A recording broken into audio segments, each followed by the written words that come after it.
Good morning students. सबसे पहले मैंने ये देखा कि आप लोगों को क्रॉस मल्टीप्लिकेशन मेथड तो बताया गया, लेकिन उसका वर्किंग प्रोसेस सबको समझ में नहीं आया। तो मैं उसको एक नए सिरे से बता रहा हूँ, आप लोग समझिए, निश्चित रूप से इससे समझ में आएगा।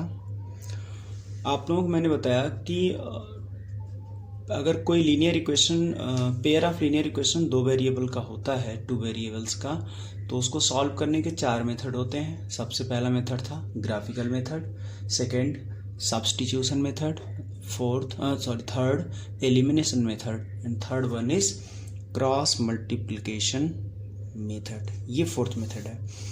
अब इसका वर्किंग प्रोसेस क्या है? मान लीजिए कि आपको दो इक्वेशन दिए हैं, a1x plus b1y plus c1 equal to 0, a2x plus b2y plus c2 equal to 0। अब बात आती है कि इससे हम एक्स वाई की वैल्यू कैसे फाइंड कर सकते हैं। तो इसका बड़ा ही आसान सा प्रोसेस है।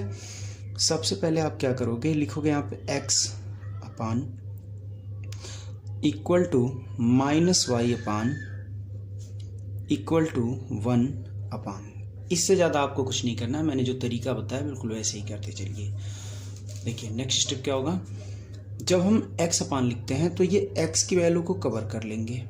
अब हमारे पास बच गया b1 c2 minus b2 c1, means इस तरीके से क्रॉस मल्टीप्लाई होगा इसमें। तो b1 c2 minus b2 c1। Second step, जब हम y अपान लिखेंगे तो y की वैल्यू को हम ऐसे कवर कर लेंगे।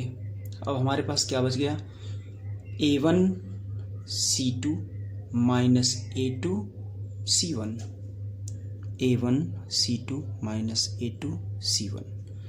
और नेक्स्ट क्वेश्चन क्या है, नेक्स्ट होगा 1 अपान 1, तो कांस्टेंट है, तो हम कांस्टेंट वाली वैल्यू को इस तरीके से कवर कर लेंगे। अब हमारे पास बच गया a1 b2 minus a2 b1, means हम हमेशा ऐसे चलेंगे, a1 b2 minus a2 b1। अब इसको आप तीन हिस्से में बांट लीजिए, फर्स्ट, सेकंड और थर्ड। फिर हम यूज करेंगे from first and third. First third को जब हम लेंगे तो मिलेगा x upon b1 c2 minus b2 c1 equal to 1 upon a1 b2 minus a2 b1। और इस तरीके से अच्छा, यहाँ से हम ये देख रहे हैं कि जब x अपान इतना और 1 अपान इतना हो रहा है तो x की वैल्यू हो जाएगी b1 c2 minus b2 c1 upon a1 b2 minus a2 b1।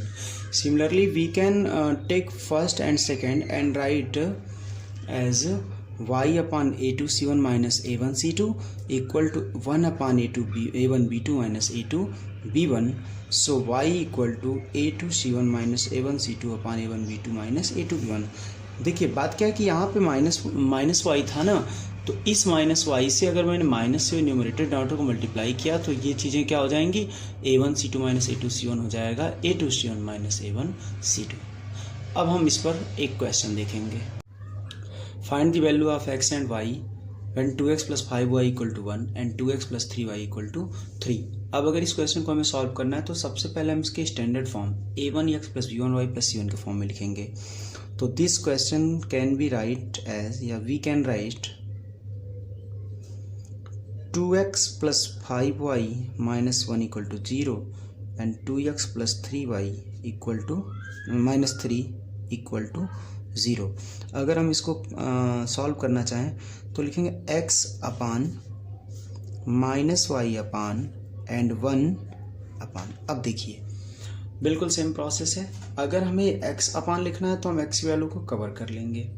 क्या बचा, 5 इंटू माइनस 3, तो 5 into minus 3 minus 3 into minus 1। Clear है? Next minus Y. अब हम y को लेते हैं। देखिए y को हमेशा निगेटिव में लिखना पड़ेगा, क्यों होगा ये मैं समझाता हूँ अभी।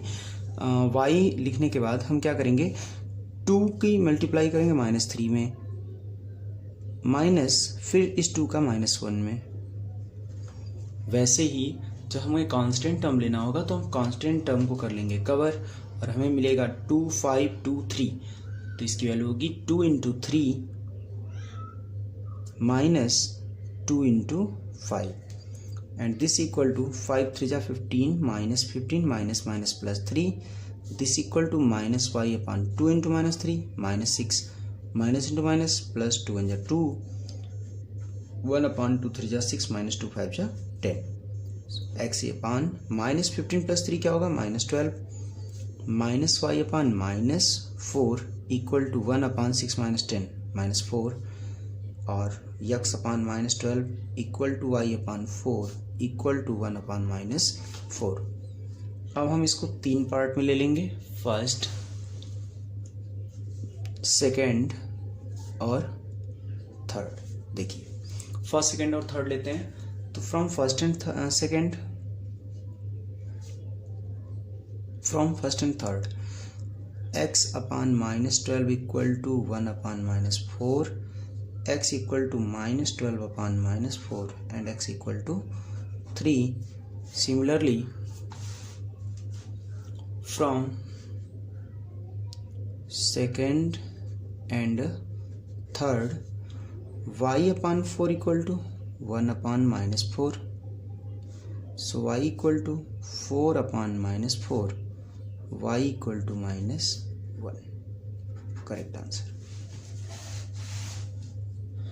Thank you. By a1 b2 minus a2 b1 और यही दोनों x और y की वैल्यू होगी। क्लियर? बिल्कुल क्लियर है। आइए अब इस पर हम एक क्वेश्चन देख लेते हैं। हमें x की वैल्यू मिल जाएगी b1 c2 minus b2 c1 upon a1 b2 minus a2 b1। Similarly,